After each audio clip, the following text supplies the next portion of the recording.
دوستان، با یک ویدیو دیگه از جانمایی قطعات خودرو در خدمت هستن. این بار خودروی تیبا رو قطعاتش میخوایم با هم دیگه بشناسیم و جانمایی اونا رو بدونیم که البته این خودرو با این موتور در خودروهای ساینا، کویک، حالا چه تیبا 1 و تیبا 2، برخی از مدل های شاهین و اطلس یکی هستش، تقریبا مشابه هستش. البته خودروی اطلس و شاهین تفاوت‌های دیگه‌ای هم داره که اونها هم مجزا حتما جانماییش خدمت عرض کنم. خب در نگاه اول وقتی کاپوت خودرو رو بالا میزنید از سمت راست ببینید این قسمت سویچ اینرسی یا سنسور واژگونی خودرو هست. زمانی که خودرو خدای نکرده دچار تصادف بشه، این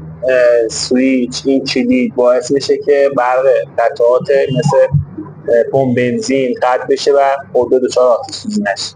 اتفاقا همین قطعه رو من ویدیوش تو کانال گذاشتم، لینکش بالا هست. این قسمت هم سرکمک سمت راننده هستش که شما اینجا مشاهده میکنید. در این سمت خودرو موتور برق بالکن رو میبینید که این هستش، قطعات متصل به این اهرم‌هایی که به برق بالکن‌ها در واقع متصل هستن. زیر اون بوستر ترمز رو میبینید، بوستر ترمز که جلوی اونم مخزن مایع ترمز هستش. در قسمت پایینی در واقع بلوکه ABS رو مشاهده میکنید که شیرهای ورودی یا خروجی روی اون قرار داره. جعبه فیوز خودرو رو میبینید که در کنار در واقع باتری قرار داره. این ایرادی که این خودروها وجود داره در نمونه‌های فابریکی که باتری فابریک شرکت روشه، اسید باتری از باتری نشت پیدا میکنه و روی این قسمت ها قرار میده. اگه ببینید همین هم تقریبا دچار همین مشکل شده و در واقع این اسید باتری بلایی که سر ماشین آورده، نگاه کنید اینجا هستش. در بدترین حالت هم که رنگ زیر اون رو از بین میبره. پس اینا هم حواستون باشه که باتریتون اگر نشتی داشت اون رو حتما تعویض کنید. خرطومی هواکش رو میبینید که به هواکش و مخزن فیلتر هوا و پیدا میکنه. حالا اونم باز میکنیم و زیر اون رو بررسی میکنیم.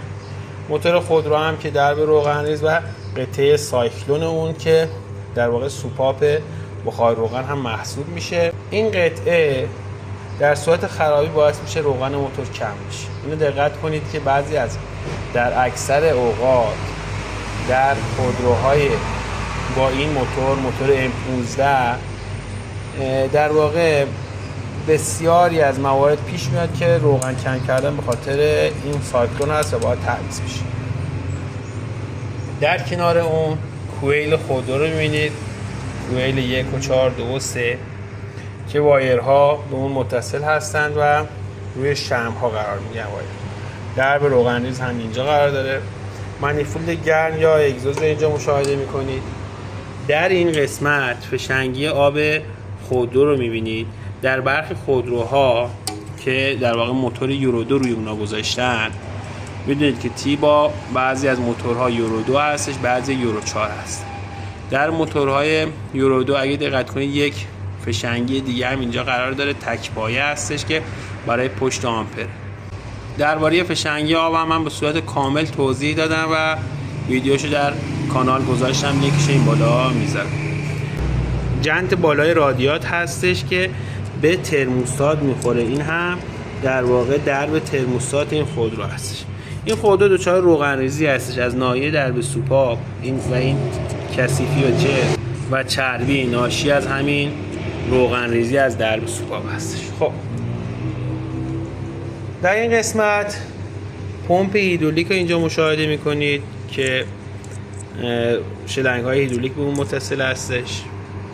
زیر اون در واقع کمپرسور کولر رو میبینید اینجا که شیلنگ کولر به اون وصله و در واقع شیلنگ فشار ضعیف کولر هستش. اگه دقت کنید اینجا کلمه L روشه، یعنی لاو پرشر، فشار ضعیف.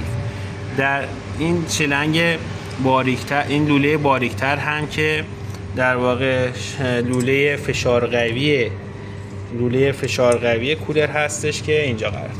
در این قسمت کنیستر خودرو رو می‌بینید.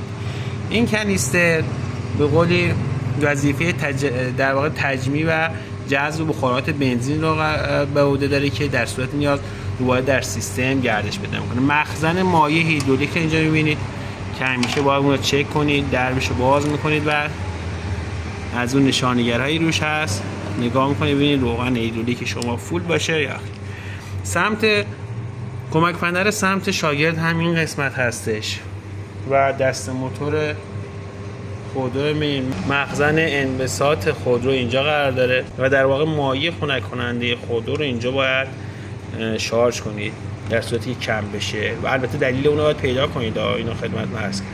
این درب مخزن انبساط اگه دقت کنید حتما حواستون باشه که برعکس بسته نشه.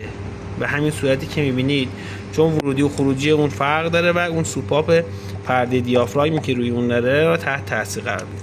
این هم که سویچ 3 مرحله خود و سنسور فشار ریل گاز هستش، فشار گاز هستش که روی لوله فشار قوی یا های پرشر اینجا هم اگر علامت های میبینید قرار داره. این هم که درب مخزن شیشه شور خودرو هستش که اینجا قرار داره. خب رادیات خودرو رو میبینید، درب رادیات این هم در واقع رادیات خودرو که اینجا قرار داره. در پشت اون کندانسور و رادیات کولر رو میبینید که اینجا قرار داره. این هم فن کندانسور، فن کولر خودرو هستش، بوق و در واقع کندانسور خودرو هم که مشاهده کنید، کندانسور کولر خودرو.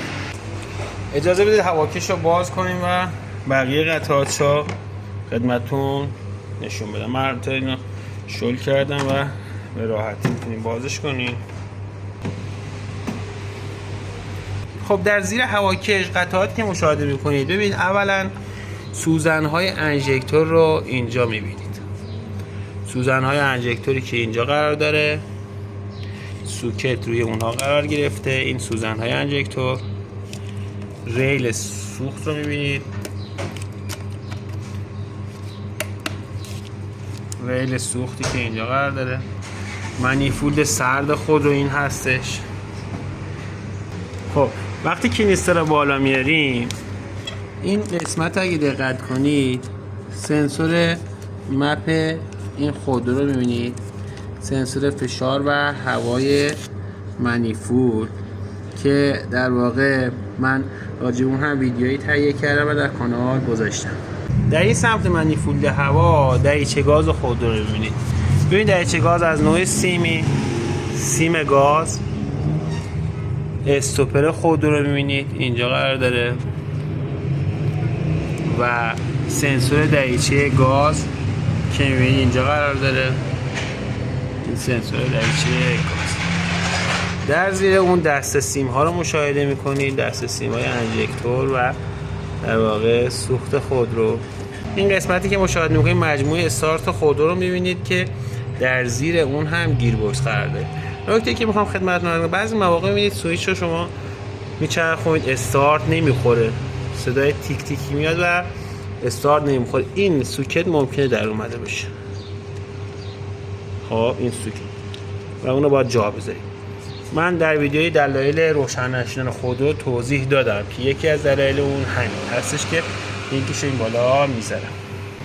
این قسمت هم که درب روغن ریز خودرویی که روغن در اون میریزیم و گیج نشانگر روغن موتور.